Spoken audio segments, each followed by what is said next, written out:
Om Namo Narayana, welcome back. Today we are reading the second part of the Yoga Kundalini Upanishad. I shall hereafter describe the science called Khichari, which is such that one who knows it is freed from old age and death in this world. One who is subject to the pains of death, disease, and old age should, on knowing the science, make his mind firm and practice Khichari. One should regard that person as his guru on earth who knows Khichari, the destroyer of old age and death, both from knowing the meaning of books and practice, and should perform it with all his heart. The science of Khichari is not easily attainable, as also its practice. Its practice and Malana are not accomplished simultaneously. Those that are bent upon practice alone do not get Malana. Only some get the practice after several births, but Malana is not obtained even after 100 births. Having undergone the practice after several births, some solitary yogins get the Malana in some future birth as a result of this current practice. When a yogin gets this Malana from the mouth of his guru, then he obtains the siddhis mentioned in the several books.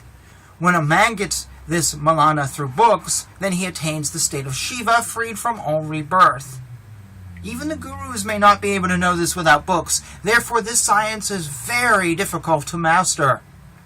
An ascetic should wander over the earth so long as he fails to get the science, and when the science is obtained, then he has got the siddhi in his hand. He has mastered the psychological powers. Therefore, one should regard as Vishnu, the person who imparts the Malana, as also him who gives out the science.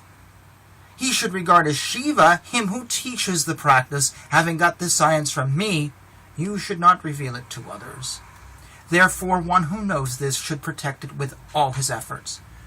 One should go to the place where lives the guru, who is able to teach the divine yoga, and there learn from him the science Khichari, and being then taught well by him, should at first practice it carefully. By means of the science, a person will attain the siddhi of Khichari. Joining with the Khichari Shakti, also known as the Kundalini Shakti, by means of the science of Khichari, which contains the Bija of Khichari, one becomes the Lord of Khicharas, and lives always among them. The Khichari Bija is spoken of as Agni encircled with water, and as the abode of the Khicharas. Through this yoga, siddhi is mastered. The 9th Bija letter of Somamsa should also be pronounced in the reverse order. Then a letter composed of 3 Amsas of the form of the moon has been described, and after that the 8th letter should be pronounced in the reverse order. Then consider it as the supreme, and its beginning as the 5th, and this is said to be the horns of the several parts of the moon. This, which tends to the accomplishment of all yogas, should be learned through the initiation of a guru. He who recites this 12 times every day will not get even in sleep that Maya which is born in his body and which is the source of all vicious deeds. He who recites this 5 lakhs of times with very great care, to him the science of Khichari will reveal itself. All obstacles vanish, and the devas are pleased. The destruction of wrinkles and the grayness of hair will take place without doubt. Having acquired this great science, one should practice it afterwards. If not, he will suffer without getting any siddhi in the path of Khichari. If one does not get this nectar-like science in this practice, he should get it in the beginning of Malana and recite it as always. Otherwise, one who is without it never gets siddhi. As soon as he gets this science, he should practice it, and then the sage will soon get the siddhi. Having drawn out the tongue from the root of the palate, a knower of Atman should clear the impurity of the tongue for 7 days according to the advice of his guru. He should take a sharp knife which is oiled and cleaned and which resembles the leaf of the plant suni, and should cut for the space of a hair. Having powdered rock salt and sea salt, he should apply it to the place. On the 7th day he should cut again for the space of a hair. Thus for the space of 6 months he should continue it always gradually with great care. In 6 months, Banda in the head, which is at the root of the tongue, is destroyed. Then the yogin who knows timely action should encircle the cloth of the head. The Vak Ishvari, that being the deity presiding over speech, should draw it up. Again, by daily drawing it up for 6 months, it comes as far as the middle of the eyebrows and obliquely up to the opening of the ears. Having gradually practiced, it goes to the root of the chin. Then in 3 years it goes up easily to the end of the hair of the head. It goes up obliquely to Sakya and downwards to the well of the throat. In another 3 years it occupies Brahmarandra and stops there, without doubt. Crosswise it goes up to the top of the head and downwards to the well of the throat. Gradually it opens the great door in the head. The rare science of Kachari Bija has been explained before. One should perform the 6 parts of this mantra by pronouncing it in 6 different intonations. One should do this in order to attain all the siddhis.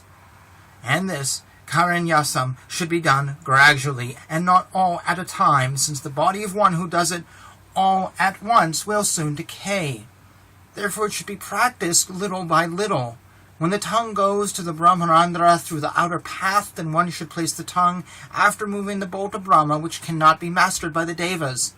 When doing this for 3 years with the point of the finger, he should make the tongue enter within, then it enters the hole. On entering this hole, one should practice churning well. Some intelligent men attain siddhi even without mathana. One who is versed in Kachari mantra accomplishes it without mathana.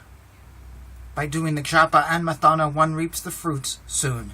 By connecting a wire made of gold, silver, or iron with the nostrils by means of a thread soaked in milk, one should restrain his breath in his heart, and seated in a convenient posture with his eyes concentrated between his eyebrows, he should perform mathana slowly.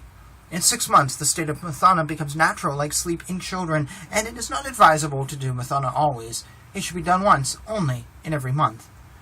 A yogin should not revolve his tongue in the path. After doing this for 12 years, siddhi is purely obtained. Then he sees the whole universe in his body as not being different from Atman. This path of the Urdhva Kundalini conquers the macrocosm. And thus ends part 2. And I feel it is necessary to do a little small print, and that is, while you may consider these to be the words of God and instructions given for your enlightenment, I am not in any way, shape, or form recommending that you cut your tongue or do any other damage to your body.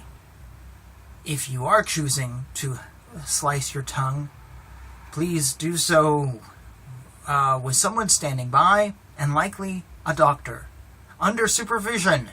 And I would recommend, in this day and age, that you have a therapist.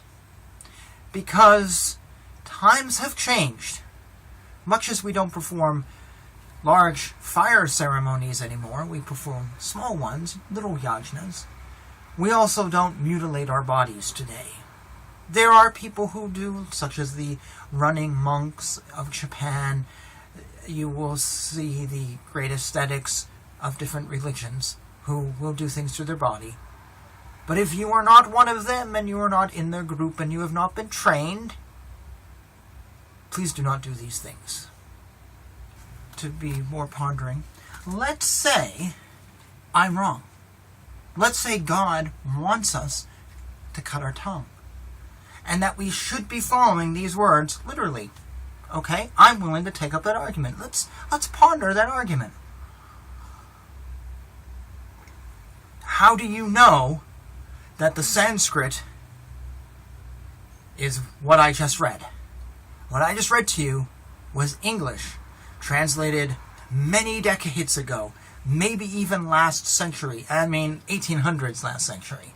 So last century. How do you know this is an exact translation?